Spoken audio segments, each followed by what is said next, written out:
It's time to catch up with our guy, Mike LaTulip, here on the Illini Inquirer Podcast as Illinois gets how many victories? 3 victories or 2 victories and a loss to Northwestern since the last time we chatted. It's been a little bit, Mike. We got a lot to talk about, but we're fresh off the win at Ohio State. And I think obviously the lasting story of that is not just a road win, whether it stays a quad one win, we can debate. But Terrence Shannon, he's been back for 4 games. Illinois goes 3-1 there. It took a really epic performance by Northwestern to even dispatch Illinois, which didn't seem like it played all that well at Northwestern, but played well enough to get in overtime of that one. But Terrence Shannon looked his best at Ohio State. So we're 4 games into this. What have you thought about the reacclimation, reintegration, whatever you want to call it, and what that performance at Ohio State can mean? Yeah, I think there was always going to be rust with Terrence just because of the way he plays. The way he plays doesn't lend itself to long layoffs.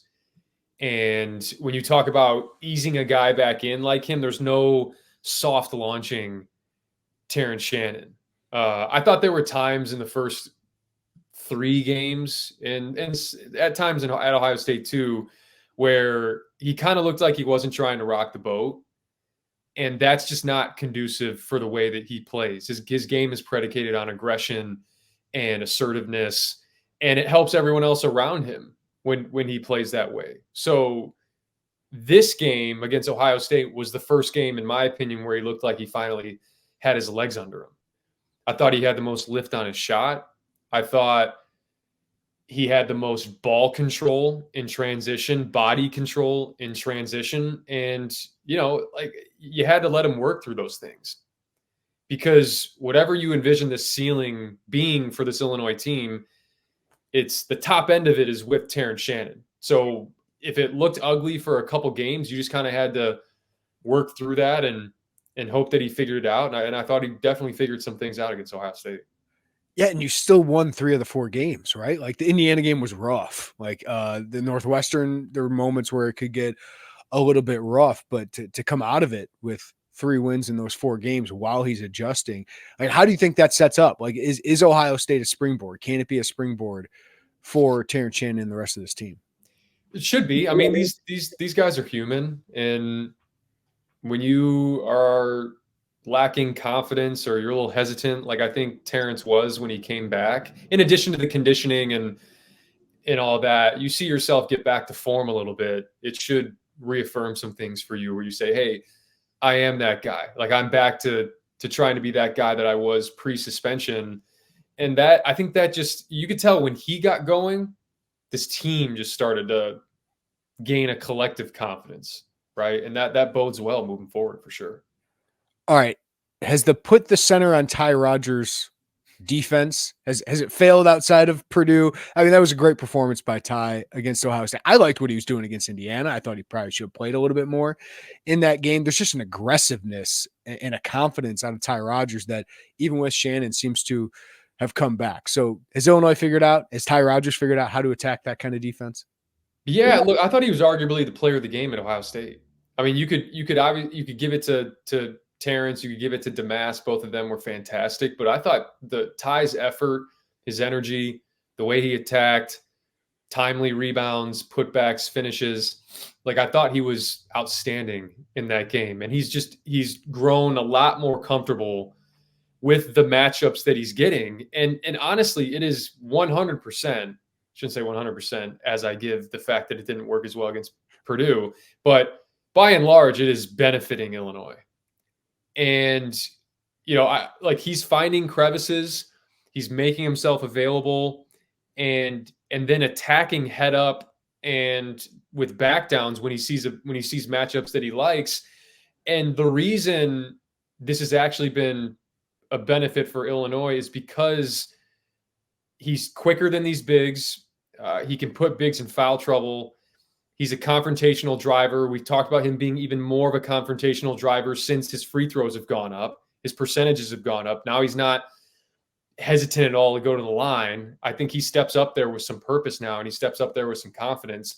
And then, I think if you're going to play off of him like teams do, you're leaving one of the best offensive rebounders in the Big Ten Conference with a free run to the basket. And that's where he's also hurting teams. So And then on top of that, he's a really good defender. Well, and then he's providing that screener, right? Like when they're dropping on him, like Terrence got an open three just because he was screening at the top, right? Yeah, and that was my next point. So the adjustment that the staff made with Ty, they put him at the 5. Like they legitimately put him at the 5 against Ohio State. And we'll show it on the film so you can see the difference between it.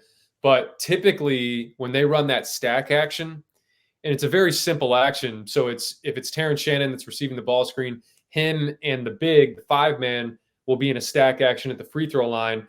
Terrence will pop up to the wing. Everybody that's listening to this has probably seen this in the game. Mm-hmm. Guy enters it, Big follows for a ball screen. Before that was Coleman Hawkins, mostly Dane Danger. They ran it a lot last year, and then they run it more when Dane's in compared to Coleman. But the adjustment that the staff made was, let's just put Ty at the 5. Let's run stack and put Ty at the 5 and space Coleman to the corner the way he's shooting the ball. Now you spread the floor out and you get Ty operating in short rolls. Like I think he's one of their best rollers. He's their best playing out of rolls, the way he finishes around the basket. So I thought that was an awesome adjustment. And I think it kind of unlocks Ty, because we actually talked about this before Ty's freshman year. You're like, can you make him a ball screener and play in short roll, like 4-on-3 situations, and have him make reads because he can pass the ball too? It's a great wrinkle. And who knows, maybe moving forward, teams are like, hey, let's play him a little more honest. Even though he's not a shooter, we're closer to check out. We're closer to potentially get on him so he's not head full of steam coming at us with downhill. So we'll see if teams now revert back and adjust back. But I'd say on the whole, putting a 5 on a lot of people panicked after the Purdue game. We talked about it where I thought it was more of a Zach Edey thing. Yeah. Where he may be the defensive player of the year in the conference. I think he is right now. Yeah. And because outside of that, I think Ty Rodgers has done a hell of a job. I mentioned him being like the player of the game in the Ohio State game. I thought he had a big part in turning that Indiana game in the first half when things were a little sluggish. So he's been great, man. He's been great these past few weeks. Yeah, that was the second game of January. We're like, they figured out how to stop this offense, and Illinois finishes the month 5th in offensive efficiency in the country. Marcus Domask, I don't want to let this performance go into the rain. Like, we've kind of accepted that Marcus Domask is a 20-point, 5-assist guy during Big Ten play. Would he be your transfer of the year if that was the award? If there's a newcomer of the year, is Marcus Domask the guy? I don't know why they don't have that. They shouldn't. I feel like a lot of now with the portal era, I feel like it's even more needed. But he is. I think he would be the transfer of the year, newcomer of the year for me. When you talk about 20 a game and 5 rebounds, like that is not easy to do for anyone. There's guys that do it sometimes on bad teams, but this is a really good Illinois team, and he helped keep them afloat when Terrence was out. And now Terrence can come back in and get reacclimated, and they're still sitting at 7-3. And they still have everything they want to achieve in front of them, whether it's a Big Ten regular season title or a deep run in March. And he plays a big part in that. I think AJ Storr is another guy that you can definitely look at. He's 18 a game and 5 rebounds and 37% from 3. That's pretty much the same Wisconsin team from last year. The only difference is they have AJ Storr now. And Chucky Hepburn's taken a backseat. A couple guys have taken a backseat because he just is that talented and that good. So I think that would be a kind of a 2-horse race, but I'd give the edge to Domask because he's just been, man, he's given them such a variety, and he's been pretty lights out. Yeah, and like we could talk about Terrence Shannon being the best player on this team, but like everything runs through him offensively, Mike, and the way he's been able to handle it and succeed with it at a higher level, like I just don't want to overlook it because it's been one hell of a year. And give a lot of credit to Terrence too, because Terrence has come back, and you could easily have had a kid that is trying to reclaim his All-American status. And no, I'm not giving it to you for you to back down and booty ball. Like, hey, come set a screen for me. Or Terrence is smart enough to understand. And he he probably sat at home and watched the games and said, man, even before he went out, they were going to some booty ball actions, and Domask was super, super efficient in that. And I think Terrence realizes that it benefits him too. Yep. If Marcus is doing that. And we talked about it earlier in the year where someone needed to step up to alleviate some of that pressure from Terrence. These guys have done that and some. the growth of Marcus Domask, the growth of Quincy Guerrier, the growth of Coleman Hawkins, the growth of Justin Harmon. I mean, all those guys have played such a big role in helping each other out and helping each other succeed. And that's what makes it fun to watch, because that's the way basketball should be played, man. As good as this month was offensively, the defense ranked 71st in defensive efficiency, which is not where Brad Underwood wants this to be. And usually teams that make runs in the tournament are better than that defensively. So why has it slipped defensively, and what adjustments do you think can be made there? I think no Terrence hurt. And now there's been moments when Terrence is coming back. He's fallen asleep a couple times off the ball and whatnot. But what you can do with matchups when he's on the floor, he can guard the other team's best player. And that doesn't put as much strain on Domask to have to do that, or Luke Goody when he comes in the game to have to get switched on, guys like that. So, their defense specifically, where I see the biggest step back is in their communication throughout the month of January. I think you get to this point in November and December where you all of a sudden go, man, we're a good defense. We got this figured out. And maybe we're not going to communicate as much, because it feels like it's second nature. It feels like we can kind of do this on autopilot. And all these teams get reminders in January. I mean, UConn last year won the national championship. They lost 6 of 8 at some point in that kind of January stretch where you start to lock back in and be like, okay, let's keep the main thing, what brought us to the dance, and let's get back to that. And I thought they did that against Ohio State. I thought their switching was probably the best that I've seen it. Their communication off the ball, the best I've seen it in this stretch, probably like in this January stretch. And that's encouraging, because again, I've made this point before, but when you're a team that is so versatile defensively, you can't let that be a detriment, because you have all these coverages that you can run. You can switch 1 through 4. You can switch 1 through 5. You can ice on the sideline. You can play drop coverage. They showed like a tad bit of zone from time to time. So there's a lot that you're doing. So you have to, even more so, you have to communicate on every single possession. Subs are coming in. Does that guy know what the coverage is? And then the last point that I'll make is personnel. There's been elements in January where I feel like they haven't been great with personnel, and personnel a lot of times should dictate how much you're helping, how little you're helping, what the switches are. We'll get into Nebraska, but they have shooters. And if you have shooters, it's not just about switching, it's about switching up and taking away the airspace, not letting them sit behind that crevice to shoot threes, and not going under when it's obvious that you're going under, like a couple guys did in the Ohio State game against Jamison Battle. I guess Guerrier did it one time, or Domask did it one time against Battle. So, that type of stuff. And a lot of teams get a reminder in January. That's what January is for. Yeah. It's just, you're starting to get guarded differently. There's more to process because you're in conference play. Now you lock back in. The good teams lock back in. The bad teams wilt and let it fester. So I expect this team, being an older team, to not let that fester.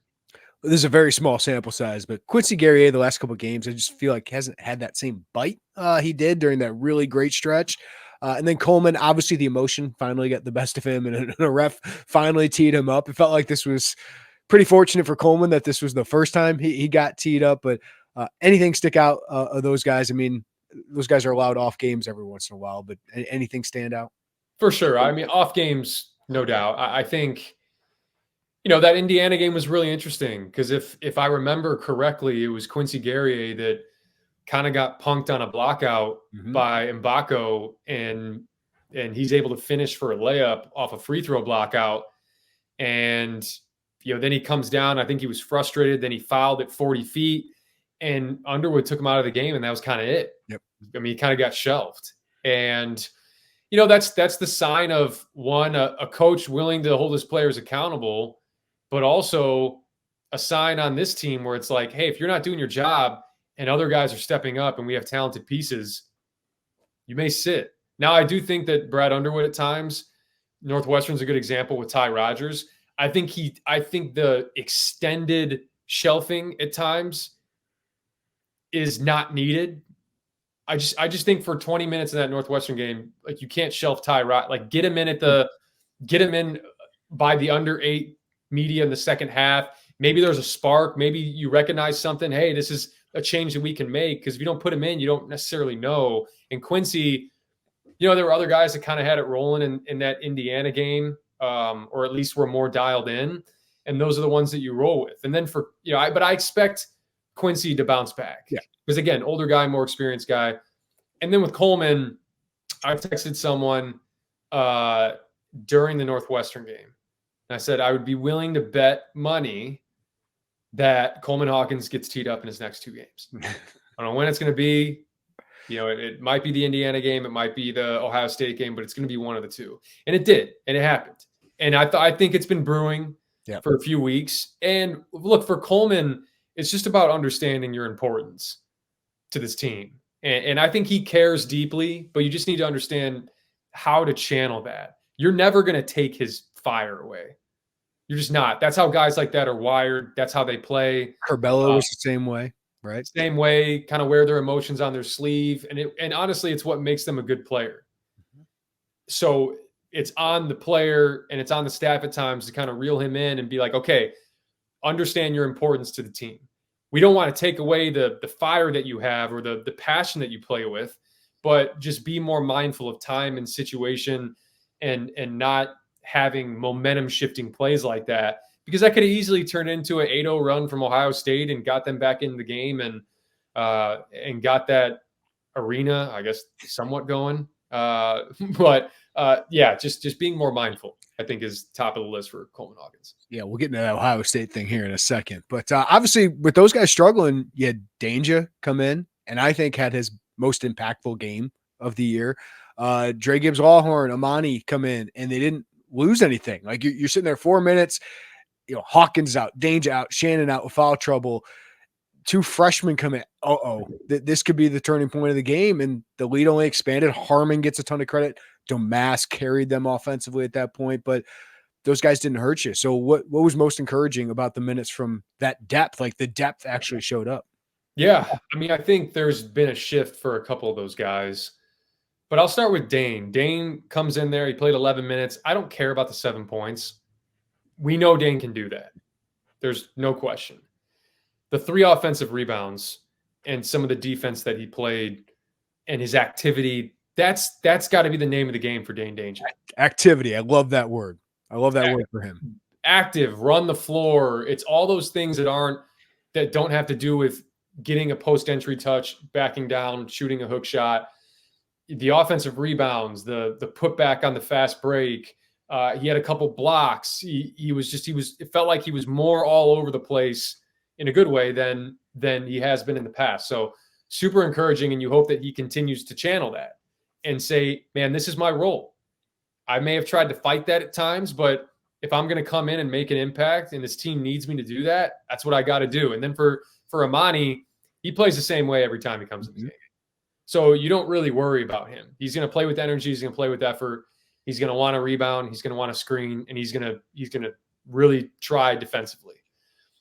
Dre Gibbs-Allhorn, I've also seen a shift with, because I think this is the moment for freshmen that have 18 points in an opener that start to realize, oh, Big Ten conference play, man, I got to guard. Period. If I don't guard, it doesn't matter what I do offensively. And I thought he came in, that 3 was huge against Indiana. Mm-hmm. So that kind of irrational confidence that he has is great, because he can come in, and while most guys are maybe timid, he's like, let's go. And that's super helpful. But I thought just the way he's competing defensively, because that's the one thing. If he came in against Ohio State and all he did was make a corner 3 and was just okay defensively, I'm not sure moving into the games upcoming that Brad Underwood's like, man, I feel confident throwing him out there in kind of any situation. He's going to guard like that and compete like that. That's a different story. And for all 3 of those guys. So now it goes from, we're talking 2 weeks ago, man, it's thin for this team. Where's the depth? And if these guys are going to play with keyword desperation, because that's what I saw from those guys in the last 4 minutes of that half, that helps this team a lot. And if you're Dre Gibbs-Allhorn and Nico Moretti can create for his teammates and things like that, but really can't guard, and Sincere Harris is redshirting, that's your role. Like that is your role, is to come in and be that energy guy. And I did like Mike, that Amani had confidence on offense. Like to take that corner three in rhythm looked good, just a little short, and then to take it off the bounce and get that and one opportunity. That showed me a lot. Like I'm really high on what he can be for the long term, and I've just loved his attitude. That even through the back injury, even through not getting a lot of minutes, like that guy comes in and he looks like he can help. Yeah, I like his demeanor. I like his attitude. I had the good fortune of sitting a couple rows behind the bench for the Indiana game. And you could tell that with Dre Gibbs Lawhorn at times, I give him a lot of credit because when he comes in, he competes. But there, you can tell that like it does bother him, and it should because he's a competitor and he came to play. There's no question about that.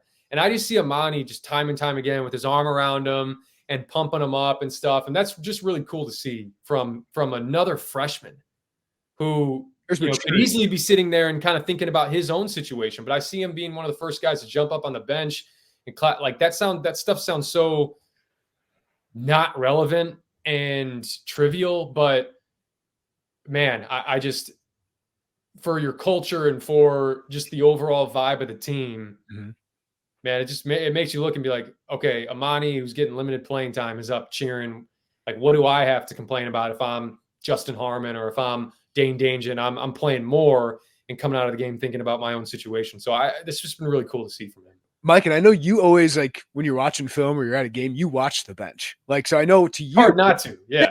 But I know for you, like, that stuff matters. So coming from a former player, like, that stuff does matter, and it does tell us something a little bit about those guys. No, I've lived it, and I've seen that when it comes to quote unquote like cancers in the locker room, everybody always thinks about it's the guy that is the ball hog or the guy that has a little bit of an attitude on the floor or something. It very often it is like the 9th, 10th, 11th guy on the team because they're unhappy with their role, they're unhappy with their situation, and misery loves company. And those type of guys will try to pull anyone they can with them if their head is not on straight. It's the 6th guy in the rotation who maybe thinks he should be getting starting or should be getting some more shots up when he gets in the game, that guy may go over to and be like, yeah, man, that's crazy. Yeah, coach doesn't know what he's doing. And that's how that locker room phrase. It is from the middle to the end and more than it is from the front, which is crazy. Yeah, what did Gross call it? Energy vampires? Yeah, I think it was a John Gordon thing, but yeah, no, the energy vampires, that was a no in our locker rooms for Gross. All right, Sunday, Nebraska, Tominaga, and the Cornhuskers come to town. This is a team that hasn't played well on the road. They play at Wisconsin today. We're recording this on Thursday, so we'll see. Or they host Wisconsin, so we'll see if they can continue their home. They're 5-0 in Big Ten play. But on the road, they're 0-5 in Big Ten play. But still, Mike, a dangerous team offensively at times. So what are the keys for Illinois against the Cornhuskers? Yeah, I mean, I think Fred Hoiberg's done a great job. I think that Nebraska administration deserves a lot of credit because they could have easily parted ways with them 2 years ago. And you just don't know like when things are finally going to pop a little bit. And he's gone back to his Iowa State days a little bit where he was just great with transfers. DeAndre Kane he brought in. They were just like he's doing a little bit more of that here in Nebraska. And he got some really good players. Bryce Williams is a guy that I think Illinois was potentially targeting at one point because his ability to stretch the floor and he's got size. He's 6'8". And Mass was also a great pickup. Alec is another guy that comes from New Mexico and was an impact player in the Mountain West. And those guys have really put it together because they're selfless. And that's the thing that sticks out the most when you watch that team. Now, defensively, what Nebraska does and what Illinois can exploit is they always have their quote unquote like low holds, meaning they kind of park a guy underneath the basket. And if there are any baseline drives, they full rotate. Like they will send they'll send that guy full rotate and force you to skip it, force you to hit drift passes and swing the ball around. And we saw against Northwestern earlier in the year where if that's what you want to do, this team is willing to pass it. They can move it around the arc. They can make shots and they can drive long closeouts. So that's got to be the game plan offensively. And then seeking out Tominaga, seeking out Sam Hoiberg and some of these other guys that you feel like you have good matchups with. But offensively for Nebraska, I mean, they're one of the more combustible teams in the Big Ten. If I would honestly put them up there, like almost the most from outside the arc. Their last 3 wins, they've shot over 50% from three. Two of those wins against Purdue and Ohio State have been 14 threes in a game. So whether it's Bryce Williams, Mass hit, I think 5 or 6 against Ohio State. And then we know with Tominaga, I talked about it earlier in the pod, they do a lot of dribble handoffs. And what shooters do, really good shooters do, Steph Curry does it, JJ Redick was really good at it, is when teams are switching on dribble handoffs, there is always going to be a crevice in between the dribble handoff where you've been passed off but haven't been fully passed off yet. And guys will sit right behind that handoff and shoot. And that's what Tominaga does. So it's not about switching, it's about switching up. Like that's what I'm watching when I'm watching Illinois' defense is how good are you not just with your switches and communicating, but switching up, because you're not going to get burned if you run Tominaga off the line and overcommit. That should be the game plan. So that's what I'll be looking for here for this matchup.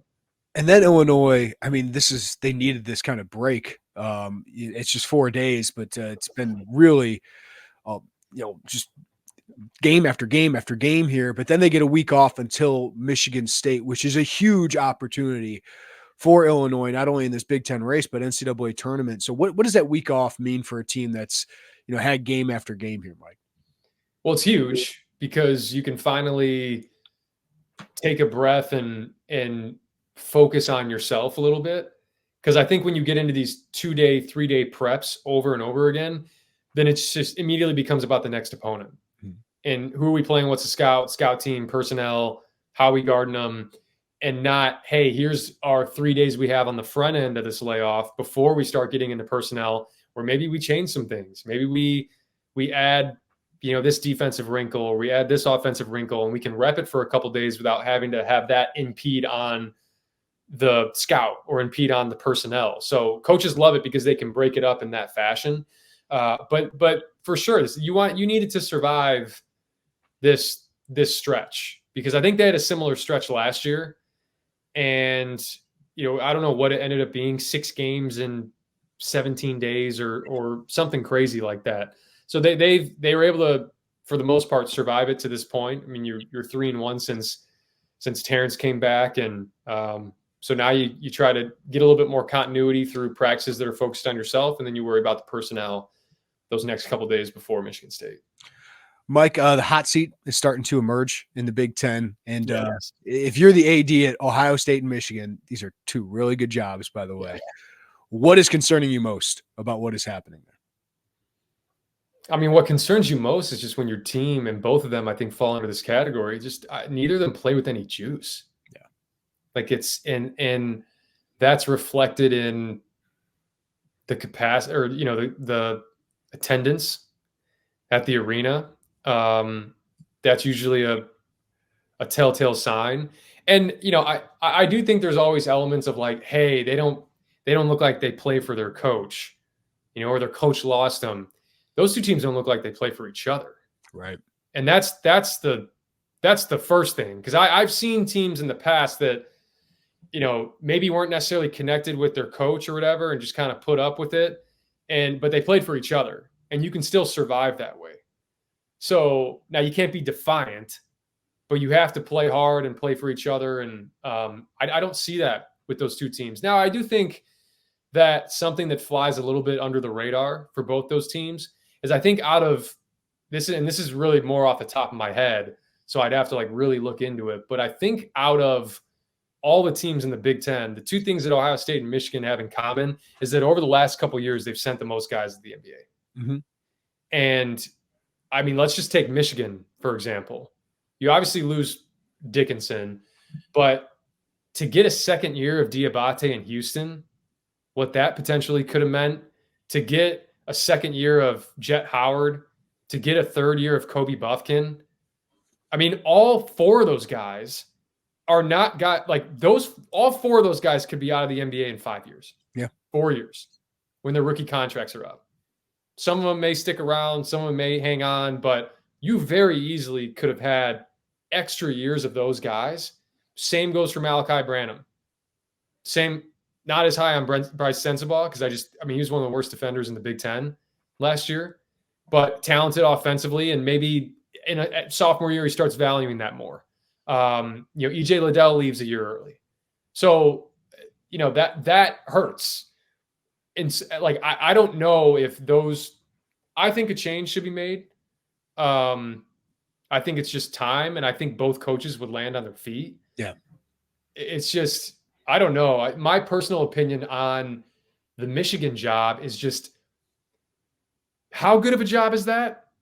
Because it looks a lot better, right? I think it's a good job, but relative to how people talk about that job, the amount of like admissions issues, like the how that's impacted transfers. I mean, there are other schools where it's like grad transfer, cool. Like, hey, just finish your stuff in July and come on over. And Michigan just has different parameters. In some ways they operate like they're a Ivy League type of school. That's shown in the Doug McDaniel suspension. And so I don't know. Ohio State, like if I were to rank both of them, I think Ohio State's a better job. I really do. Now Michigan may have more tradition, right, if you call it that, but things have changed in the last few years. So I'll be really interested to see. I mean, I think Holtman and Howard, to a degree, have been impacted by guys leaving for the NBA and haven't necessarily like hit it out of the park with transfers, and that's hurt them both. So we'll see what happens, but they're definitely not going to be the only seats that are warm. Yeah, like Indiana, I think he's going to get another year unless he decides I'm 65 and I'll head it to Dusty May if they want to get Dusty May in there. But kudos to Ben Johnson, man. Like the difference between Michigan and Ohio State couldn't be more clear. And I think especially Michigan, Minnesota plays hard. Like, those guys play for each other. And there's something at least foundationally there where those guys are either listen to their coach or they want to play for each other. So I'll give him credit there. I still think I'd want to see more from Minnesota, see him close this out with a winning season. But I never thought he'd get a year 4, and at least his team's playing for him. They play hard. Like they play with juice. Yeah. And now it's amazing. You start winning some more games, and games that, in previous years you probably would have lost. So that's just the maturation process there. And Ben Johnson growing has been really cool to see, because I think everybody targeted that role coming into the year as like, okay, well, Minnesota's going to be open. And now it's, he might, depending on how he finishes out this season, he may have bought himself some more time. But I'll just be curious across the whole, what happens at Louisville, who gets the DePaul job. There's all this buzz at Arkansas. Have you heard my DePaul guy? Am I what? Have you heard my DePaul guy? I hope it's Will Wade. Juwan Howard. That's not a bad idea. I can see that. If Michigan moves on, I think that's a big name. I think you get dudes there, and being a Chicago guy, like I think in that league you might have some success. Michigan, you're right. He lost some guys, but I think he can still succeed as a coach. I just think at Michigan it's past time. Yeah. Seeing him at DePaul would be interesting for sure, because I think whoever takes that job. And this is what's so funny, because everybody on the outside can say, why in the world would you want that job? Yeah. But that's just not how these coaches are wired, man. You make $3-4 million a year, and you're going to be an assistant in the NBA. He's probably if you have a speck of success at DePaul, you're like Red Auerbach. Right. So like that's why I look at I'm personally rooting for Will Wade, because I truly think he is just the type of guy. He has McNeese State 20-2 right now. Right. McNeese State. There's no question he's a good coach. Right? No, yeah, and he will find a way to get guys. Sure will. Especially in this era, it's probably a little bit more conducive to the way a Will Wade operates. But yeah, I don't know. And then just people love the portal. I am more of a carousel guy.